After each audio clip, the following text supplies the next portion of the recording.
नमस्कार, आप देख रहे हैं सत्य श्यामला न्यूज। आज बिहार के वर्तमान राजनीतिक स्थिति, साथ ही देश में कुछ ऐसे मंत्री हैं, बड़बोले मंत्री हैं, जिन्होंने देश को किसी खास व्यक्ति के चरणों में झुकाया। साथ ही सोफिया कुरैशी पर भी जो कमेंट किया, इन सारी बातों पर हम चर्चा करेंगे। और चर्चा करने में साथ हैं हमारे निखिल कुमार चौधरी जी, जो कांग्रेस के नेता हैं। सर, आपका हमारे चैनल में स्वागत। अभी पहलगांव में एक घटना घटती है, उसके एवज में पाकिस्तान से युद्ध की स्थिति बनती है, कुछ कार्रवाइयां होती है, उसके बाद सरकार वापस लौट जाती है, सीज फायर हो जाता है। सीज फायर के बावजूद भी भारतीय सैनिकों की लाश अभी तक आ रहे हैं। अभी कल भी बिहार में एक नवादा के एक सैनिक का लाश आया है। इस बीच में जो सोफिया कुरैशी, जो इस पूरे प्रकरण को डील कर रही थी, आर्मी वुमेन, उसके ऊपर मध्य प्रदेश के एक मंत्री ने कह दिया कि वो आतंकवादी की बहन है। इस तरह के जो बयान हैं, इससे देश पर और सेना पर क्या असर पड़े? देखें, जो हमारे वीर सैनिक हैं वो लगातार, हम अगर सुरक्षित हैं अपने घरों में, आप अपने काम को कर पा रहे हैं, हम अपने काम को कर पा रहे हैं, या अन्य लोग अपने जो रोजमर्रा की जिंदगी जी रहे हैं, कहीं ना कहीं हम सुरक्षित महसूस करते हैं, क्योंकि हमारे सैनिक जवान जो हैं वो डटे हुए हैं सीमा पर, और वो किसी भी परिंदे को भी पर मारने की इजाजत नहीं देते हैं।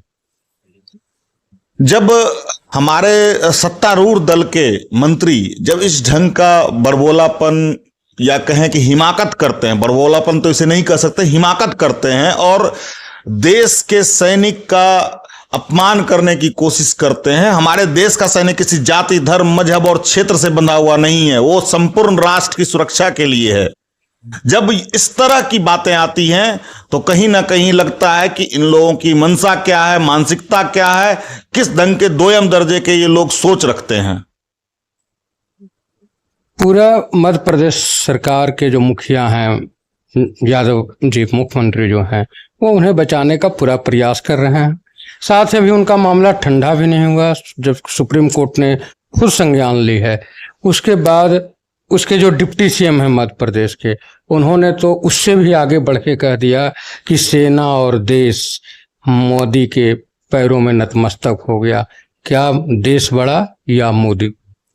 देखें, ये इनकी सोच शुरुआती समय से रही है। ये मोदी को बड़ा दिखाने के चक्कर में कहीं ना कहीं जो है देश का अपमान कर जाते हैं, देशवासियों का अपमान करते हैं, लोकतंत्र का अपमान करते हैं। और इनकी ये घृणित सोच कोई आज की नहीं है, तो वो जुबान पे आ गई है।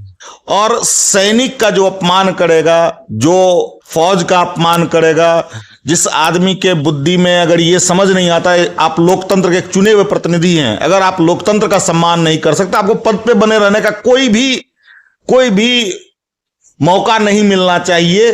और सरकार को, केंद्र सरकार को, राज्य सरकार को और बीजेपी को तुरंत ही उससे इस्तीफा लेना चाहिए, और हो सके तो उसको अपने पार्टी से निष्कासित करना चाहिए। उधर देखो, अभी 2-3 दिन पहले की घटना है कि एक हमारे सैनिक का पार्थिव शरीर पटना एयरपोर्ट पर आया, लेकिन सत्ता पक्ष के मंत्री, उप मुख्यमंत्री, यहाँ तक कि भाजपा के एक भी सांसद और विधायक वहाँ उपस्थित नहीं थे। केवल विपक्ष के मात्र एक नेता तेजस्वी यादव थे। और जब तेजस्वी यादव ने इस पर कमेंट किया तो डिप्टी सीएम ने कहा कि मुझे इसकी जानकारी नहीं थी, अगर तेजस्वी को जानकारी थी तो वो मुझे क्यों नहीं बताया। तो सत्ता को अगर इस तरह के रवैये रहेंगे तो हमारे देश के सेना का तो अपमान होता रहेगा। देखें, ये अत्यंत ही दुखद है कि हम लोग, जितने भी लोग हों, देश का हर एक नागरिक उनके प्रति कृतज्ञ है। और अगर सत्ता पक्ष इस ढंग की बातें कर रही है, उनको अगर समय नहीं है उनको जनता के लिए भी समय नहीं, उनको अपनी राजनीति चमकाने के अलावा किसी चीज के लिए समय नहीं है। स्थिति दिन ब दिन जो है भयावह होती जा रही है। स्कूल में शिक्षक नहीं है, कहीं पर कुछ हो नहीं रहा है, चारों बगल भ्रष्टाचार फैला हुआ है, तो मतलब नहीं बनता है उनके होने नहीं होने का। इससे बढ़िया वो इस्तीफा दे दे, अगर उनको पता नहीं था ये अगर कह रहे हैं, और विपक्ष अगर उसके लिए पता करके बताना है विपक्ष को, तो फिर सत्ता में आप होने का क्या अधिकार है आपको? सुशासन की सरकार में प्रतियोगी परीक्षाएं जितनी हुई है, वो शिक्षक का हो, बेल्ट्रॉन का हो, यानी जो भी हो रहा है बिहार सरकार के अंदर में, सभी में उसके परिणाम में धांधली हो रहे हैं। अभी बीपीएससी Tier 3 का परीक्षा का परिणाम मांगने के लिए बच्चे लोग 4 महीने से धरना स्थल पर थे। उसके बाद जब सीएम आवास को गए तो सीएम के यहाँ से लाठीचार्ज करके भगा दिया गया। लड़कियों को महिला पुलिस के बजाय जेंट्स पुलिस ही बाजबरदस्ती उनको अब गाड़ियों में बैठा रहे थे, पीट रहे थे, कई लड़कियों के कपड़े तक फट गए। इस तरह के शासन को हिटलर शाही कहा जा सकता? निश्चित रूप से ये हिटलर शाही की सरकार है, ट्रबल इंजन है। बेसिकली ये लोग बोलते हैं डबल इंजन, लेकिन ये ट्रबल इंजन सरकार है और हर एक पुर्जा इसका ढीला हो चुका है। तो कभी भी एक्सीडेंट कर जाएगी। जब पुर्जा सही नहीं हो तो गाड़ी एक्सीडेंट होनी ही होनी होती है। तो स्थिति यही बनी हुई है। लेकिन ये लोग जो है कहीं ना कहीं कुछ ना कुछ ऐसा करना चाहते हैं जिससे कि किसी न किसी तरह एन के प्रकार की सरकार बन जाए। लेकिन जनता यहाँ की, बिहार जो है लोकतंत्र की जननी है और जनता यहाँ की नासमझ नहीं है। इनके चाल को, चरित्र को, चेहरा को अब स्पष्ट रूप से समझ चुकी है और इनकी सरकार किसी सूरत अब नहीं बनने जा रही है। पिछले 20 साल से रोजगार की बात हो रही है, विकास की बात हो रही है, लेकिन पिछले 10 सालों से जो शिक्षक एक्सपायर कर गए नौकरी रहते, उनके आश्रितों को अभी तक नौकरी नहीं दी गई। 2-3 दिन पहले वो लोग भी बेचारे धरना प्रदर्शन कर रहे थे। कुछ महिलाएं जो शिक्षक थे, उनके पति शिक्षक थे और वो गुजर गए, वो विधवा बेचारी दर दर की ठोकर खाने को मजबूर है, उसके बाद भी बहालियां नहीं हो रही। इस पर आप क्या कहें? देखिए, सरकार अगर क्रूरता पे आ जाए तो फिर उसका कोई हिसाब ही नहीं है। सरकार जो बनती है वो जनता के हित के लिए बनती है और जनता के लिए काम करती है। ये लोग सत्ता हित साधने के लिए कुछ भी कर सकते हैं और इनकी निर्दयता की सीमा कतई जो है बर्दाश्त से बाहर हो चुकी है। हर जगह ये लोग डंडे का प्रयोग करते हैं। डंडों की सरकार है और ये डंडों के जोर पे सरकार चलाना चाहते हैं, जो कि लोकतंत्र का कहीं ना कहीं अपमान है। पलायन बरसों से है, कांग्रेस के समय में भी पलायन रहा, पिछले 35 साल से भी पलायन है, पलायन बढ़ता ही गया। लेकिन अभी जब चुनावी वर्ष आया तो कांग्रेस के कन्हैया ने पलायन रोको, नहीं तो सत्ता छोड़ो की बात पर पद यात्रा किया। इसे आप किस रूप से देखते हैं? देखिए, पलायन एक समस्या रही है और लंबे समय से है।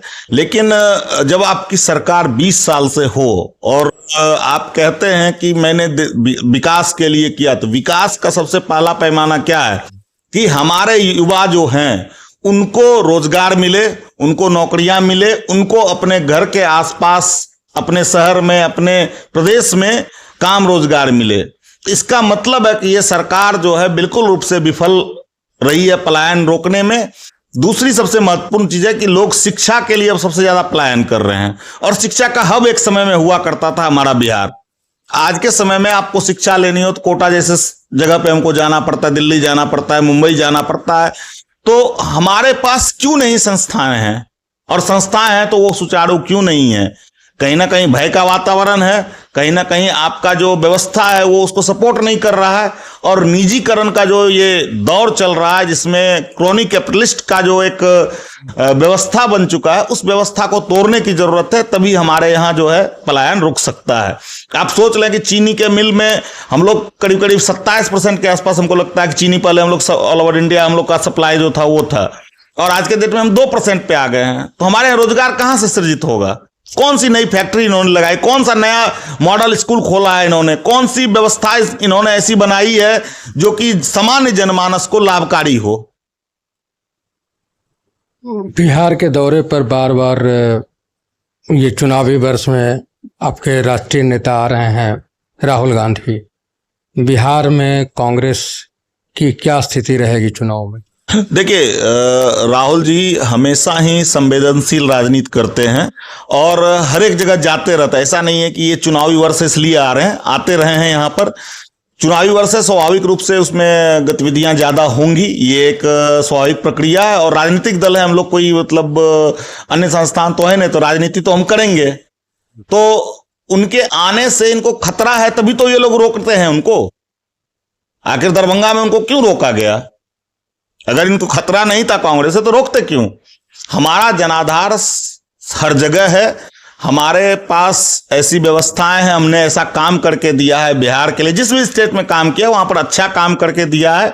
भले बड़गला कर इन्होंने झूठ बोलकर झांसे में लाकर सरकार बनाई हो, लेकिन हमारे पास हमारे साथ जनता खड़ी है और ये हमारा अटल विश्वास है, जनता हमारे साथ अच्छे संख्या में रहेगी और हम लोग चुनाव जीत कर आएंगे। एक आखिरी सवाल, आप राजनीति में हैं, काफ़ी सक्रिय हैं। 2025 में विधानसभा चुनाव में आपकी क्या भूमिका रहेगी? मेरी भूमिका पार्टी तय करेगी। मैं स्वयं तय करने के लिए कुछ नहीं। अगर मुझे मौका मिलेगा तो मैं चुनाव लड़ूंगा, नहीं मौका मिलेगा तो पार्टी की सेवा करूंगा। अभी आप कांग्रेस नेता निखिल चौधरी जी को सुन रहे थे। इन्होंने बताया कि बिहार में किस तरह से सरकार चल रही है। झांसे में लोगों को लेकर के ये सत्ता में आए। जंगल राज, जिस जंगल राज की शुरुआत करने में नीतीश कुमार खुद भी रहे हैं, उसी जंगल राज का डर दिखाकर सत्ता में बने हैं। पिछले 20 वर्षों से विकास कितना हुआ है, यह तो आप बिहार से खुलने वाली ट्रेनों को देखकर समझ सकते हैं कि आज भी पलायन जोरों पर है। सर, आपने जो अपना समय दिया उसके लिए धन्यवाद। बहुत बहुत धन्यवाद आपका। सच श्यामला से जुड़े रहें और हर दिन एक नए मुद्दे पर नए लोगों से बात करेंगे और आप तक ठोस बातों को पहुंचाएंगे। धन्यवाद।